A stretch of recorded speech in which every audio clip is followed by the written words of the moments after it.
Super healthy ang tinolang manok na ito, guys, kasi wala akong ibang nilagay na mga ingredients. Natural flavors talaga ang tinolang manok na ito. Kaya, kung gusto mong malaman kung paano ko ito niluto, keep on watching! Ito ang mga ingredients: luya, bawang, sibuyas, siling green or siling haba, at isang siling pula, hiniwa na po ng padiagonal. Whole chicken, hiniwa ng pa-cubes, at nahugasan na po yan.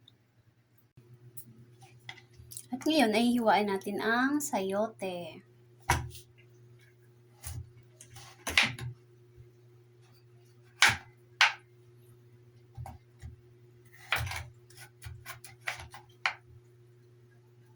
Tanggalin lang po natin to.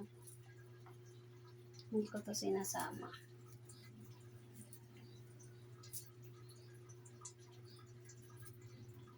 Hiwain lang natin ang paganyan. Ganito lang siya kalaki.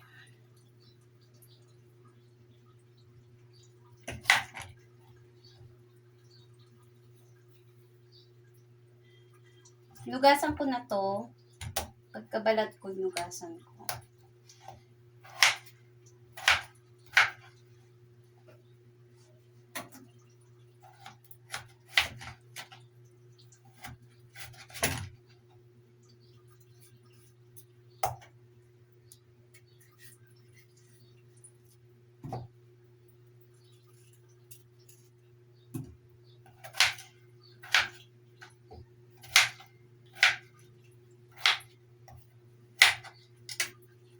Yan na po yung ating sayote.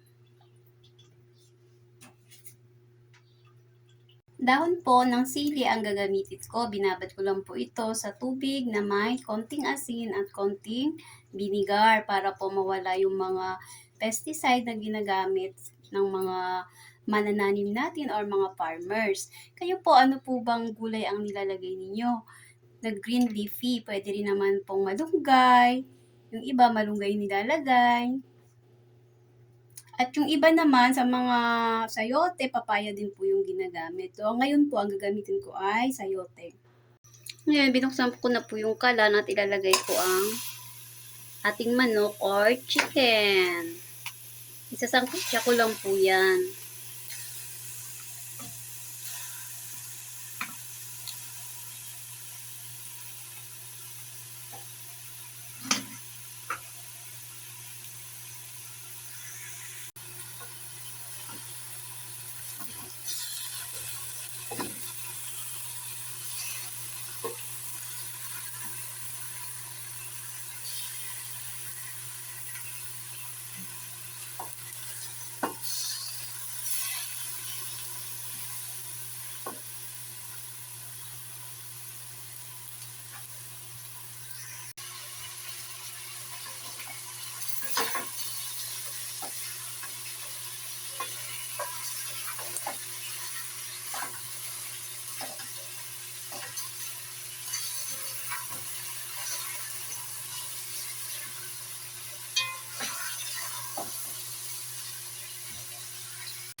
Ngayon po, nagmamantika na siya.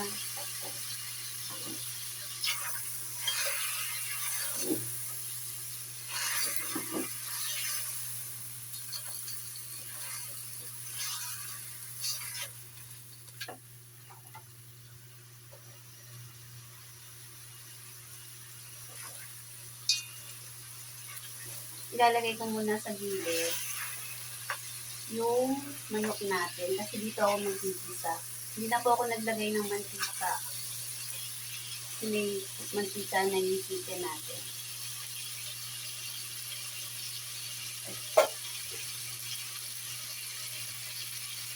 Sigay muna natin ang sibuyas.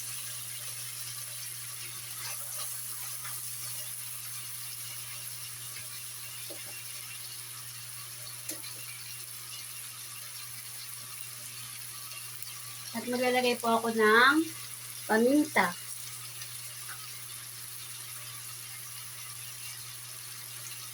Kapag po nagluluto ako, sinasama ko na yung paminta sa pagitan ng sibuyas kasi naaamot ko yung aroma.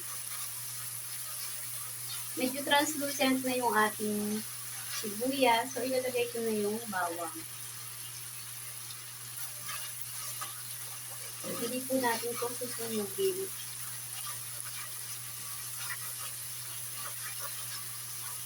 Tapos, maglalagay ako ng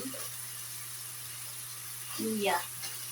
Tapos, yung konting sili, isasama ko na para maglasa at maging spicy yung ating chicken tinola. Tinolang manok. Pero nagtira pa po ako ng konti. Para mamaya na. Para hindi naman masyadong maanghang. Kasi yung mga ibang bata, hindi nakakakain ng maanghang.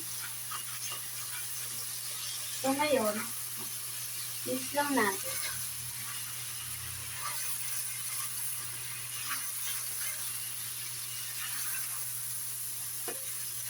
Bango.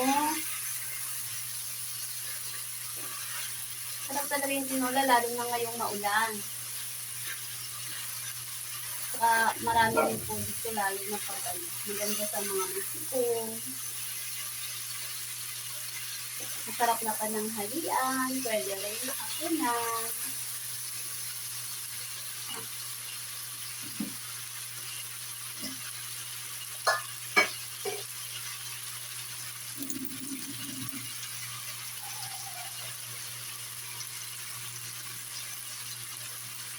At lagyan natin ng sabaw.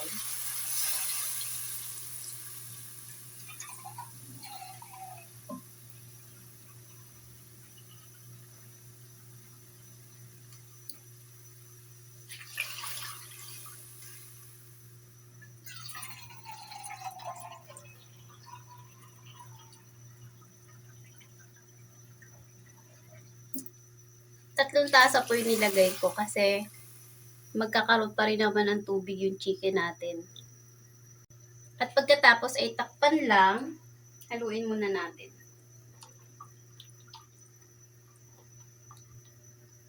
Tapos takpan lang hanggang sa kumulo. Medyo slant ko po yung takip para hindi umawas yung tubig kapag kumulo na siya. Medium lang yung fire. At sa puntong ito ay ilalagay na natin ang lemongrass kasi kumukulo na siya. Ilalagay ko yung lemongrass.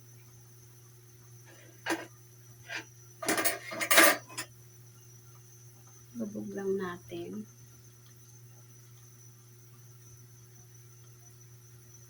Diba guys, hindi ako naglagay ng oil.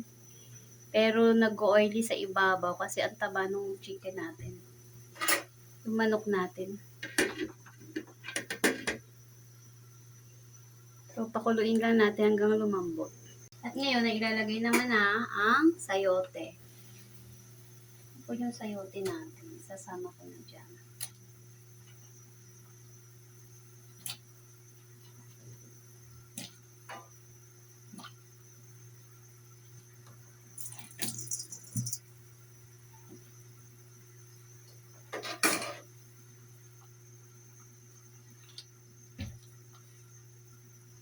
Tapos maglalagay na rin ako ng asin.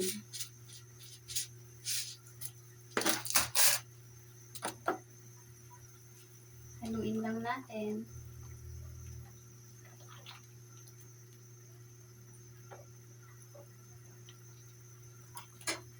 Tapos takpan hanggang kumulo.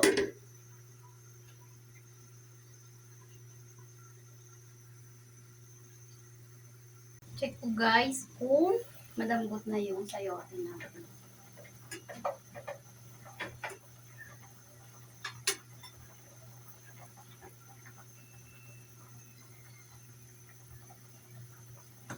So, malambot na yung sayote. Kaya, ilalagay ko na yung dahon ng sili. Tapos, pakuluin lang natin ng 5 minutes. Tapos, okay na yan.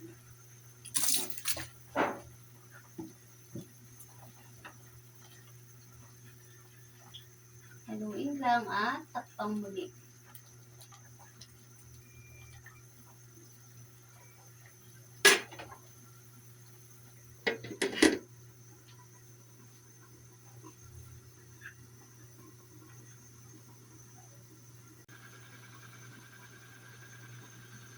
Luto na ito, guys. Chicken tinola is ready. Natural ingredients lang yung ginamit natin dito. Salt and pepper lang. Yung pampalasa na nilagay natin. Kaya, sobrang healthy ng chicken na to. Hindi ako gumamit ng chicken cubes. Hindi ako gumamit ng mga granule seasoning. Kasi, kailangan natin lang yung healthy. Kaya, napaka-organics. Kaya, super healthy, tinola. Sarap-sarap. So, plating time! Ilagay na natin ang chicken. Sarap ng ating tinolang manok. Dahil super healthy ito. Yung may mga sakit, maganda po itong ipaulam sa kanila kasi healthy nga ang ating chicken tinola. Lagyan natin na. Wow, ang sarap. Garnish lang natin yung sili. Yan guys. Spicy. So kung may mga kids, bawal ang spicy sa mga kids. So optional lang po yan. Thank you for watching. Bye-bye. See you on my next vlog. Chicken tinolang manok.